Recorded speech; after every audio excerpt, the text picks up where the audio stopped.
عزیزو، یسوع نے لوگوں کو خدا کے متعلق تعلیم دی، لیکن اس نے یہ بھی بتایا کہ اس کا یہ اختیار اسے خدا کی طرف سے ملا ہے۔ ان تصویروں کو دیکھیں اور یہ آواز سنائی دینے پر اگلا ورق الٹیے۔ تصویر نمبر 13، یسوع کا بپتسمہ۔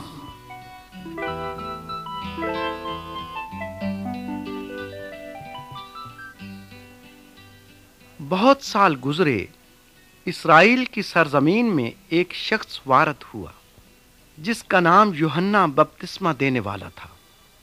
اس نے لوگوں کو خبردار کیا کہ وہ اپنے گناہوں سے توبہ کر لیں اور صرف سچے خدا کی عبادت اور پرستش کریں۔ جو یوحنا کی منادی پر ایمان لائے ان کو پانی سے بپتسمہ دیا گیا۔ یہ اس بات کا نشان تھا کہ وہ گناہوں سے پاک صاف ہونا چاہتے ہیں۔ گناہ ایسی چیز ہے جس سے خدا ناراض ہوتا ہے۔ یوحنا نے کہا، میرے بعد آنے والا مجھ سے زیادہ طاقتور ہے، وہ تمہیں روح القدس سے بپتسمہ دے گا۔ اب یسوع یوحنا کے پاس آیا، گو اس نے کبھی کوئی گناہ نہیں کیا تھا، تو بھی وہ بپتسمہ لینا چاہتا تھا۔ جب یسوع پانی سے باہر آیا تو ایک حیرت انگیز بات دیکھنے میں آئی۔ خدا کا روح القدس کبوتر کی صورت میں اس پر نازل ہوا اور آسمان سے خدا کی آواز سنائی دی، تو میرا پیارا بیٹا ہے، میں تجھ سے بے حد خوش ہوں۔ اس وقت سے یسوع نے معجزے کرنا شروع کر دیے اور لوگوں نے دیکھا کہ اس میں خدا کی قدرت ہے۔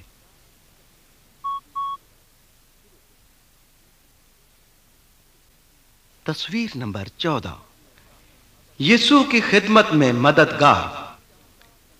یسوع چاہتا تھا کہ لوگ اس کی خدمت میں اس کے مددگار ہوں۔ وہ انہیں خدا کے بارے میں تعلیم دینا چاہتا تھا تاکہ وہ دوسروں کو بتا سکیں۔ ایک دن جب یسوع جھیل کے کنارے چل پھر رہا تھا تو اس نے 4 ماہی گیروں کو دیکھا۔ یسوع نے کہا، میرے پیچھے آؤ، میں تم کو آدمگیر بناؤں گا۔ انہوں نے اسی لمحے اپنے جال وہیں چھوڑے اور اس کے ساتھ ہو لیے۔ اس کے بعد اس نے 8 اور آدمیوں کو چنا۔ یہ 12 آدمی اس کے خاص شاگرد بنے، وہ رسول کہلائے۔ انہوں نے یسوع کے معجزوں کو دیکھا، اسی لیے ان کو معلوم ہو گیا کہ وہ خدا سے ہے۔ اگر ہم یسوع کا حکم مانیں گے تو ہمیں بھی معلوم ہو جائے گا کہ وہ خدا سے ہے۔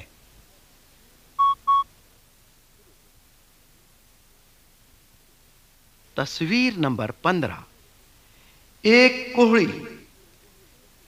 ایک دن ایک کوہڑی یسوع کے پاس آیا۔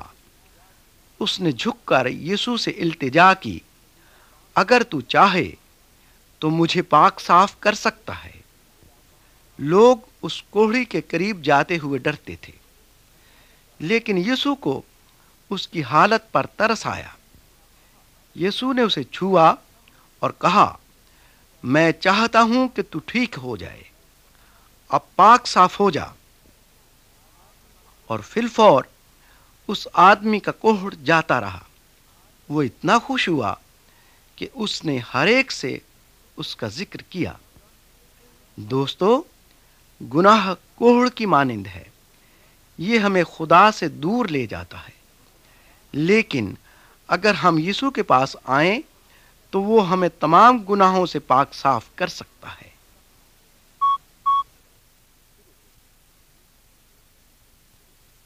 تصویر نمبر 16، ایک مریض کو چھت پھاڑ کر نیچے اتارا گیا۔ یسوع ایک گھر کے اندر لوگوں کو خدا کے متعلق تعلیم دے رہا تھا۔ 4 آدمی ایک مفلوج کو یسوع کے پاس لائے، لیکن ہجوم کے سبب وہ اندر نہ جا سکے، اس لیے انہوں نے چھت کو اکھیڑ دیا اور اس میں سے مریض کی چارپائی کو نیچے اتار دیا۔ یسوع نے مریض سے کہا، بیٹا، تیرے گناہ معاف ہوئے۔ کچھ یہودی عالم یسوع کے اس کلام سے ناراض ہوئے۔ انہوں نے کہا، صرف خدا ہی گناہ معاف کر سکتا ہے۔ وہ یہ نہیں جانتے تھے کہ یسوع خدا ہی سے ہے۔ تب یسوع نے اس آدمی سے کہا، اٹھ، اپنی چارپائی اٹھا کر اپنے گھر چلا جا۔ اسی دم آدمی نے شفا پائی۔ جب ہم بیمار ہوتے ہیں تو ہم بھی تندرست ہونا چاہتے ہیں، لیکن بہتر ہے کہ یسوع ہمارے گناہ معاف کرے تاکہ ہم ابدی زندگی حاصل کر سکیں۔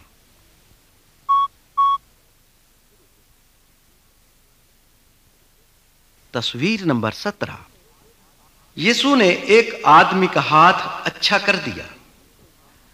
تصویر میں ہم یسوع کو یہودی سرداروں کے ساتھ دیکھتے ہیں۔ یہ ہفتے کا خاص دن تھا۔ اس روز یہودی خدا کی عبادت کرتے ہیں۔ ان کی شریعت کے مطابق اس روز کوئی شخص کام نہیں کرتا۔ وہاں ایک آدمی تھا جس کا ہاتھ سوکھا ہوا تھا۔ وہ اس طاق میں تھے کہ یسوع اس کو شفا دے۔ یسوع لوگوں کی فکر کرتا تھا، جبکہ ان کو کسی کی فکر نہ تھی۔ ان کی خواہش تھی کہ یسوع ان کی شریعت توڑے تاکہ وہ اسے مجرم ثابت کر کے جان سے مار ڈالیں۔ یسوع نے یہودی سرداروں سے کہا، ہماری شریعت سبت کے دن کیا کچھ کرنے کی اجازت دیتی ہے؟ لوگوں کو فائدہ پہنچانا یا انہیں نقصان پہنچانا؟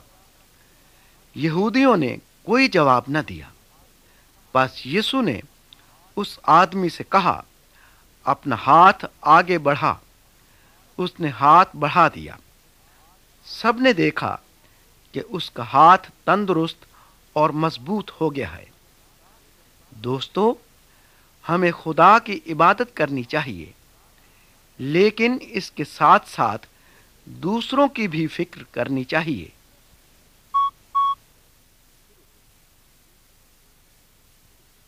تصویر نمبر 18۔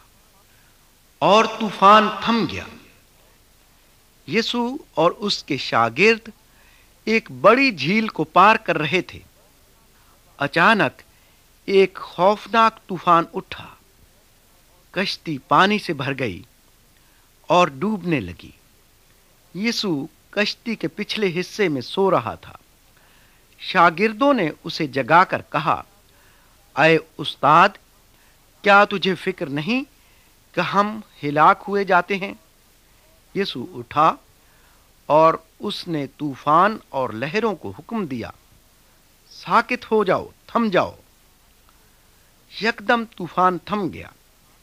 یسوع نے اپنے شاگردوں سے کہا، تم کیوں ڈرتے ہو؟ کیا تم مجھ پر ایمان نہیں رکھتے؟